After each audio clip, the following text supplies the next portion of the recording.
नमस्कार। प्रांजल ज्ञान गंगा में आप सभी का स्वागत है। हम संक्षिप्त महाभारत का पाठ कर रहे हैं जिसमें कि भीष्म पर्व चल रहा है। कल हमने कथा में भीष्म जी का पांडव वीरों के साथ घोर युद्ध तथा श्री कृष्ण का रथ का पहिया लेकर भीष्म जी पर दौड़ने की कथा को पढ़ा था। आज हम कथा में पांडवों का भीष्म जी से मिलकर उनके वध का उपाय जानने की कथा को पढ़ेंगे। संजय ने कहा, दोनों सेनाओं में अभी युद्ध हो ही रहा था कि सूर्यदेव अस्तांचल पर जा पहुँचे। संध्या के समय लड़ाई बंद हो गई। भीष्म जी के बाणों की मार खा खाकर पांडव सेना भय से व्याकुल हो हथियार फेंककर भाग चली। इधर भीष्म जी क्रोध में भरकर महारथियों का श्रृंगार करते ही जा रहे थे तथा सौमक क्षत्रिय हार कर अपना उत्साह खो बैठे थे। यह सब देख और सोचकर राजा युधिष्ठिर ने सेना को पीछे लौटा लेने का विचार किया और युद्ध बंद करने की आज्ञा दे दी। इसके बाद आपकी सेना भी लौटा ली गई। भीष्म के बाणों से पीड़ित हुए पांडव जब उनके पराक्रम की याद करते तो उन्हें तनिक भी शांति नहीं मिलती थी। भीष्म जी भी संजय और पांडवों को जीतकर कौरवों के मुख से अपनी प्रशंसा सुनते हुए शिविर में चले गए।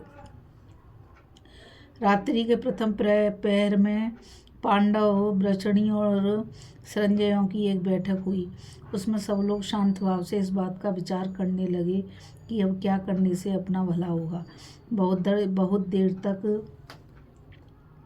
सोचने विचारने के बाद राजा युधिष्ठिर ने भगवान श्री कृष्ण की ओर देखकर कहा, श्री कृष्ण, आप महात्मा भीष्म जी का भयंकर पराक्रम देखते हैं ना। जैसे हाथी नरकुल के वन को रौंद डालता है, उसी प्रकार ये हमारी सेना को कुचल रहे हैं।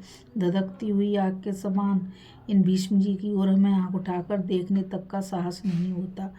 क्रोध में भरे हुए यमराज, वज्रधारी इंद्र, पाशधारी वरुण और गदाधारी कुबेर को भी युद्ध में जीता जा सकता है, परंतु कुपित हुए भीष्म पर विजय पाना असंभव जान पड़ता है।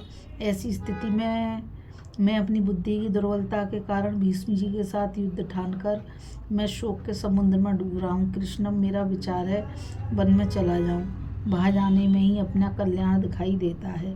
युद्ध की तो बिल्कुल इच्छा नहीं है, क्योंकि भीष्म निरंतर हमारी सेना का संहार कर रहे हैं। जैसे जलती हुई आग की ओर दौड़ने वाला पतंगा मृत्यु के ही मुख में जाता है, उसी प्रकार भीष्म के पास जाने पर हम लोगों की दशा होती है। वासुदेव, हमारा पक्ष क्षीण हो चला है। हमारे भाई बाणों की चोट से बेहद कष्ट पा रहे हैं। वातृष्ण के ही कारण हमारे साथ ये भी राज्य से भ्रष्ट हुए। इन्हें भी वन वन भटकना पड़ा तथा हमारे ही कारण द्रौपदी ने भी कष्ट भोगा। मधुसूदन, मैं जीवन को बहुत मूल्यवान मानता हूँ और वही इस समय दुर्बल हो रहा है। इसलिए चाहता हूँ अब जिंदगी के जितने दिन बाकी हैं उनमें उत्तम धर्म का आचरण करूँ। केशव, यदि आप लोगों को अपना कृपा पात्र समझते हो तो ऐसा कोई उपाय बताइए जिससे अपना हित और धर्म में भी बाधा ना हो। युधिष्ठिर की यह करुणा भरी बात सुनकर भगवान श्री कृष्ण ने उन्हें धीरज बंधाते हुए कहा, धर्मराज, आप विषाद ना करें। आपके भाई बड़े ही शूरवीर, दुर्जय और शत्रुओं का नाश करने वाले हैं। अर्जुन और भीम तो वायु तथा अग्नि के समान तेजस्वी हैं। नकुल, सहदेव भी बड़े पराक्रमी हैं। आप चाहें तो मुझे भी युद्ध में लगा दें। आपके स्नेह से मैं भी भीष्म से युद्ध कर सकता हूँ। भला आपके कहने से मैं युद्ध में क्या नहीं कर सकता। यदि अर्जुन की इच्छा नहीं है तो मैं स्वयं भीष्म को ललकार कर कौरवों के देखते देखते मार डालूंगा। भीष्म के मारे जाने पर भी यदि आपको अपनी विजय दिखाई देती है तो मैं अकेले ही उन्हें मार सकता हूँ।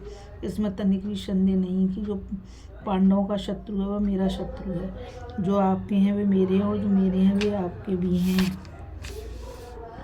आपके भाई अर्जुन मेरे सखा संबंधी तथा शिष्य है। आवश्यकता हो तो मैं इनके लिए अपने शरीर का मांस भी काट कर दे सकता हूँ और ये भी मेरे लिए प्राण त्याग सकते हैं। हम लोगों ने प्रतिज्ञा की है कि एक दूसरे को संकट से बचाएंगे। अतः आप आज्ञा दीजिए, आज से मैं भी युद्ध करूँगा। अर्जुन ने उपलब्ध में जो सब लोगों के सामने प्रतिज्ञा की थी कि मैं भीष्म का वध करूँगा, इसका मुझे हर तरफ से पालन करना है। जिस काम के लिए अर्जुन की आज्ञा हो वह मुझे अवश्य पूर्ण करना चाहिए। अथवा भीष्म को मारना कौन बड़ी बात है। अर्जुन के लिए तो यह बहुत बड़ा हल्का काम है। राजन, यदि अर्जुन तैयार हो जाए तो असंभव कार्य भी कर सकते हैं। दैत्य और दानवों के साथ संपूर्ण देवता भी युद्ध करने आ जाएं तो अर्जुन उन्हें भी मार सकते हैं। फिर भीष्म की तो विषाती क्या है। युधिष्ठिर ने कहा, माधव आप जो कहते हैं वह सब ठीक है। कौरव पक्ष के सभी योद्धा मिलकर भी आपका वेग नहीं सह सकते। जिसके पक्ष में आप जैसे सहायक मौजूद हैं उसके मनोरथ पूर्ण होने में क्या संदेह है। गोविंद, जब आप रक्षा के लिए तैयार हैं तो मैं इंद्र आदि देवताओं को भी जीत सकता हूँ। भीष्म की तो बात ही क्या है। किंतु अपने गौरव की रक्षा के लिए मैं आपको अपना वचन मिथ्या करने के लिए नहीं कह सकता। आप अपनी पूर्व प्रतिज्ञा के अनुसार बिना युद्ध किए ही मेरी सहायता करें। भीष्म जी भी मेरे साथ शर्त कर चुके हैं। मैं तुम्हारे लिए युद्ध तो नहीं करूंगा पर तुम्हें हित की सलाह दिया करूंगा। वे मुझे राज्य भी देने वाले हैं और अच्छी सम्मति भी। इसलिए हम सब लोग आपके साथ भीष्म जी के पास चलें और उन्हीं से उनका वध का उपाय पूछें। वे अवश्य ही हमारे हित की बात बताएंगे। जैसा कहेंगे उसी के अनुसार कार्य किया जाएगा। क्योंकि जब हमारे माता पिता मर गए और हम लोग निरे बालक थे उस समय उन्होंने ही हमें पाल पोस कर बड़ा किया है। माधव, वे हमारे पिता के पिता हैं, वृद्ध हैं, तो भी हम उन्हें मानना चाहते हैं। धिक्कार है क्षत्रियों की ऐसी वृत्ति को। तदंतर भगवान श्री कृष्ण ने युधिष्ठिर से कहा, महाराज आपकी राय मुझे पसंद है। आपके पिता में देवव्रत बड़े ही पुण्यात्मा हैं। वे केवल दृष्टि मात्र से सबको भस्म कर सकते हैं। अतः उनके पास वध का उपाय पूछने के लिए अवश्य चलना चाहिए। विशेषतः आपके पूछने पर वे सच्ची ही बात बताएंगे। आपकी जैसी सम्मति होगी उसी के अनुसार हम लोग युद्ध करेंगे। इस प्रकार सलाह करके पांडव भगवान श्री कृष्ण भीष्म के शिविर में गए। उस समय उन लोगों ने अपने अस्त्र शस्त्र और कवच उतार दिए थे। वहां पहुंचकर पांडवों ने भीष्म जी के चरणों पर मस्तक रखकर प्रणाम किया और कहा कि हम आपकी शरण हैं। तब भीष्म जी ने उन सब को देखकर कहा, वासुदेव, मैं आपका स्वागत करता हूँ। धर्मराज, धनंजय, भीम, नकुल और सहदेव का भी स्वागत है। मैं तुम लोगों का कौन सा कार्य करूं जिससे तुम्हें प्रसन्नता हो। यदि कोई कठिन से कठिन काम हो तो बताओ, मैं उसे सर्वथा पूर्ण करने का प्रयत्न करूंगा। भीष्म जी की प्रसन्नता के साथ जब बारंबार इस प्रकार कहने लगे तो राजा युधिष्ठिर ने दीनतापूर्वक कहा, प्रभु, जिस उपाय से यह प्रजा का संहार बंद हो जाए यह बताइए। आप स्वयं ही हमें अपने वध का उपाय बता दीजिए। वीरवर, इस युद्ध में आपका वेग हम लोग कैसे सहन कर सकते हैं। हमें तो आप में तनिक भी असावधानी नहीं दिखाई देती। अब आप रथ, घोड़े, हाथी और मनुष्यों का विनाश करने लगते हैं। उस समय कौन मनुष्य आप पर विजय पाने का साहस कर सकता है। दादाजी, हमारी बहुत बड़ी सेना नष्ट हो गई है। बताइए कैसे हम आपको जीत सकते हैं और किस प्रकार अपना राज्य पा सकते हैं। तब भीष्म ने कहा, कुंती नंदन, मैं सच्ची बात कहता हूँ, जब तक मैं जीवित हूँ तुम्हारी विजय किसी तरह नहीं हो सकती। मेरे परास्त होने पर ही तुम लोग विजयी हो गए। यदि वास्तव में जीतने की इच्छा है तो जितनी जल्दी हो सके मुझे मार डालो। मैं अपने ऊपर प्रहार करने की आज्ञा देता हूँ। इससे तुम्हें पुण्य होगा। मेरे मर जाने पर सबको मरा हुआ ही समझो। इसलिए पहले मुझे ही मारने का उद्योग करो। युधिष्ठिर बोले, दादाजी, अब आप ही वह उपाय बताइए जिससे आपको हम लोग जीत सकें। युद्ध में जब आप क्रोध करते हैं तो दंडधारी यमराज के समान जान पड़ते हैं। इंद्र, वरुण और यम को भी जीता जा सकता है पर आपको तो इंद्र आदि देवता तथा असुर भी नहीं जीत सकते। भीष्म ने कहा, पांडुनंदन, तुम्हारा कहना सत्य है, पर जब मैं हथियार रख दूं उस समय तुम्हारे महारथी मुझे मार सकते हैं। जो हथियार डाल दे, गिर जाए, कवच उतार दे, ध्वजा नीची कर दे, भाग जाए, डरा हो, मैं आपका हूँ यह कहकर आपकी शरण में आ जाए। स्त्री हो या स्त्री के समान, जिसका नाम हो, जो व्याकुल हो, जिसको एक ही पुत्र हो और जो लोक में निंदित हो, ऐसे लोगों के साथ मैं युद्ध नहीं करना चाहता। तुम्हारी सेना में जो शिखंडी है वह पहले स्त्री के रूप में उत्पन्न हुआ था, पीछे पुरुष हुआ है। इस बात को तुम लोग भी जानते हो। वीर अर्जुन शिखंडी को आगे करके मुझ पर बाणों का प्रहार करके वह जब मेरे सामने रहेगा तो मैं धनुष लिए रहने पर भी प्रहार नहीं करूँगा। मुझे मारने के लिए यही एक छिद्र है। इस मौके से लाभ उठाकर अर्जुन शीघ्रतापूर्वक मुझे बाणों से घायल कर दे। संसार में भगवान श्री कृष्ण और अर्जुन के सिवा दूसरा कोई ऐसा नहीं दिखाई देता जो मुझे सावधान रहते मार सके। इसलिए शिखंडी जैसे किसी पुरुष को आगे करके अर्जुन मुझे मार गिरावे। ऐसा करने से निश्चय ही तुम्हारी विजय होगी। जैसा मैंने बताया है वैसा ही करो, तभी धृतराष्ट्र के समस्त पुत्रों को मार सकोगे।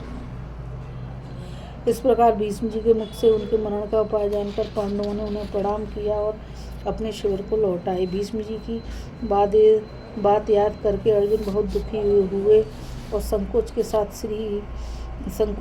भगवान श्री कृष्ण जी बोले, महादेव, भीष्म जी कुरुवंश के वृद्ध पुरुष हैं, गुरु हैं और हमारे दादा हैं। इनके साथ कैसे युद्ध कर सकता हूँ? बचपन में मैं इनकी गोद में खेला हूँ। अपने दूसरे शरीर से न जाने कितनी बार इनके शरीर को मैला कर चुका हूँ। यद्यपि ये हमारे पिता के पिता हैं, तो भी इनके अंक में बैठकर मैं इन्हीं को पिता कहकर पुकारता था।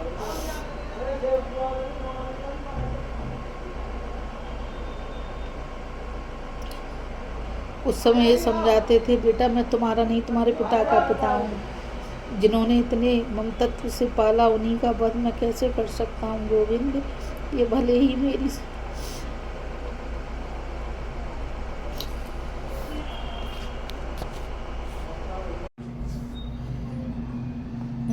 मेरी सेना का नाश कर डालें। गोविंद, मेरी विजय हो या विनाश, किंतु मैं तो इनके साथ युद्ध नहीं कर सकता। अच्छा कृष्ण, इसमें आपका क्या विचार है?